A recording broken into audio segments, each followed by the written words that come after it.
आज Doubtnut app download करें। Doubtnut पर अपने सभी गणित, रसायन विज्ञान, भौतिक विज्ञान और जीव विज्ञान के डाउट्स का करो सफाया। बस प्रश्न की फोटो खींचो, एक ही प्रश्न को क्रॉप करो और तुरंत वीडियो सोल्यूशन पाओ।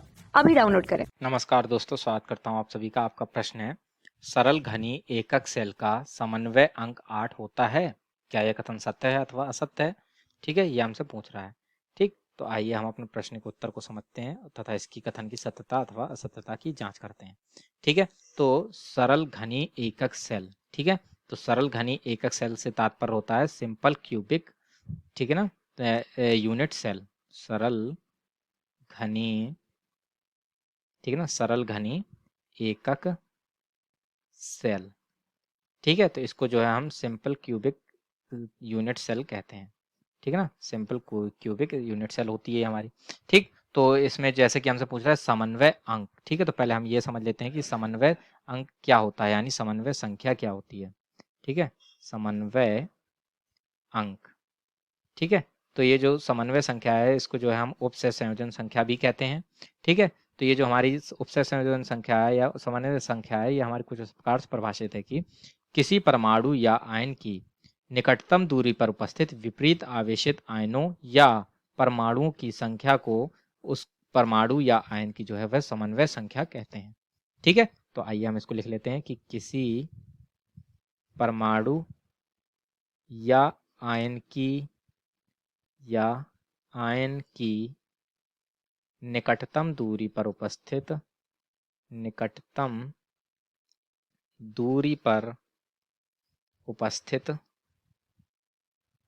ठीक है, परमाणु या विपरीत आवेशित आयनों की, परमाणु या विपरीत आवेशित आयनों की, विपरीत आवेशित आयनों की कुल संख्या, ठीक है ना, समन्वय अंक कहलाती है। समन्वय अंक कहलाती है। ठीक है, तो इस प्रकार से जो है ये हमारा समन्वय संख्या जो है या कहें हम समन्वय अंक परिभाषित होता है। ठीक, तो अब हम यहाँ पर क्या करते हैं, एक सरल घनी संरचना को बनाते हैं, उसमें परमाणुओं को जो है वह उनके स्थान पर रखते हैं और देखते हैं कि हमें यहाँ पर जो है समन्वय अंक कितना प्राप्त होता है। ठीक है, तो एक पहले हम संरचना बना लेते हैं सरल घनी। ठीक है, तो यहाँ पर जो है एक सरल घनी संरचना को हम बना रहे हैं। ठीक, तो ये दो फलक बना लिए, जब इसके कोनों को जब हम मिला देते हैं तो ये एक हमारी सरल घनी संरचना बन जाती है। ठीक है, तो ये हमारा सरल घनी संरचना बन गई। ठीक है, तो इसमें क्या होता है कि जो परमाणु होते हैं वो सभी के सभी हमारे 8 कोनों पर उपस्थित होते हैं। ठीक है, 8 परमाणु, ठीक है, कहाँ पर उपस्थित होते हैं, कोनों पर। ठीक, तो ऐसी जो संरचना होती है वह हमारी सिंपल क्यूबिक संरचना होती है। ठीक है, तो यहाँ पर जो है हम 8 कोनों पर परमाणुओं को उपस्थित कर देते हैं। तो ये जो 8 कोनों पर, ठीक है ना, तो ये 4, 5, 6, 7 और ये एक 8। ठीक है, तो अब देख सकते हैं कि ये 8 कोनों पर ही केवल परमाणु उपस्थित हैं। तो अब हम जो है इसके किसी भी एक परमाणु को उठा लेते हैं और देखते हैं कि उससे निकटतम दूरी पर उपस्थित जो है दूसरे परमाणुओं की संख्या कितनी है, या हम कहें जो परमाणु की ही संख्या यहाँ पर है, क्योंकि आयन तो है नहीं, तो इसलिए यहाँ पर जो है विपरीत, यहाँ पर देखेंगे हम कि इसके निकटतम दूरी पर उपस्थित परमाणुओं की संख्या कितनी है। ठीक है, तो अब जैसे कि देख सकते हैं ये एक एक इकाई सेल में जो है कोने का जो परमाणु है, ठीक है ना, ये हमारा 8 एकक इकाई सेलों में विभाजित होगा। तो एक एकक इकाई सेल जो है वह इस ओर बनेगी। ठीक है, तो उसमें भी जो ये हमारा दूसरे कोने का परमाणु होगा वह यहाँ पर उपस्थित होगा। ठीक, और इसी प्रकार से जो एक एकक इकाई सेल जो होगी ये दाएं के ऊपर होगी। ठीक है, और ये एक एकक इकाई सेल जो है एक हमारे एक इस एकक इकाई सेल के ऊपर होगी, यानी कि इन दोनों का भी एक जो है जो है हमारा जो कॉमन कोना होगा, ठीक है, या हम कहें जो हमारा कॉमन जो परमाणु होगा वह यही होगा। ठीक है, यानी कि यहाँ पर जो है हमारा एक परमाणु उपस्थित होगा। ठीक, और एक एकक इकाई सेल जो है वह हमारी जो कि भीतर की ओर होंगी दो, ठीक है ना, उनमें भी जो है वह हमारे जो परमाणु होगा कोने का वह इस परमाणु से जो है वह निकटतम दूरी पर ही उपस्थित होगा।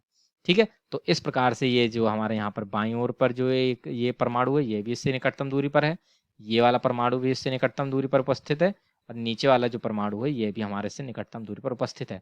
क्योंकि ये सिंपल क्यूबिक संरचना है तो सभी जो है सिंपल क्यूबिक स्ट्रक्चर बनेंगे, तो सभी में जो ये ए की लंबाई होगी वह समान होगी, ए जो होती है कोर की लंबाई होगी, ठीक ना। तो इस वजह से जो है ये सभी ये जो 6 परमाणु हैं ये इससे निकटतम दूरी पर उपस्थित होंगे। जैसे कि हम देखें कौन कौन से, 1 2 3 4, ये भीतर वाला 5 और ये बाहर वाला 6।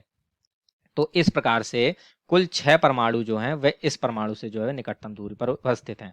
अर्थात इससे क्या स्पष्ट होता है कि सरल घनी संरचना की, ठीक है, सरल घनी संरचना का समन्वय अंक जो होता है, संरचना में समन्वय अंक बराबर जो होता है वो हमारा कितना होता है, 6, ठीक है। चूंकि इस परमाणु से जो है निकटतम दूरी पर जो है हमारे कुल 6 परमाणु उपस्थित हैं, जैसे कि देखें 1 2 3 4 5 और ये 6, ठीक है। तो अतः सरल घनी संरचना में जो है समन्वय अंक जो होता है वो हमारा कितना होता है, 6, ठीक है। अब जैसे कि हमें कथन में दिया था कि सरल घनी एकक सेल में का जो समन्वय अंक है वह 8 होता है, ये गलत है, ठीक है। तो अतः हम लिख लेते हैं कि अतः स्पष्ट है कि दिया गया कथन असत्य है।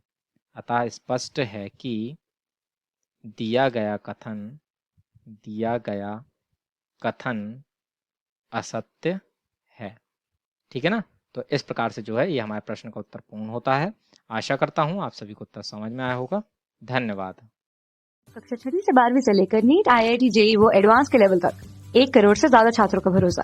आज ही डाउनलोड करें डाउटनेट ऐप या व्हाट्सएप करें अपने सारे डाउट्स 8400 400 400 पर।